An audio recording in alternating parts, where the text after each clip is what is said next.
রাশের চাকা ঘুরতে ঘুরতে বন্ধ হয়ে গেল কেন? কি ব্যাপার?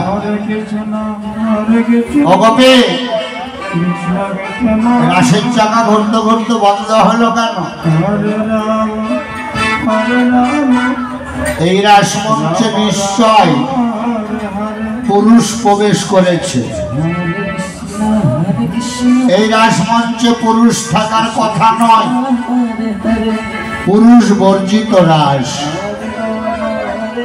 নিশ্চয় পুরুষ প্রবেশ করেছে, যার জন্য রাসের চাকা ঘুরতে ঘুরতে বন্ধ হয়ে গিয়েছে। সনাগতি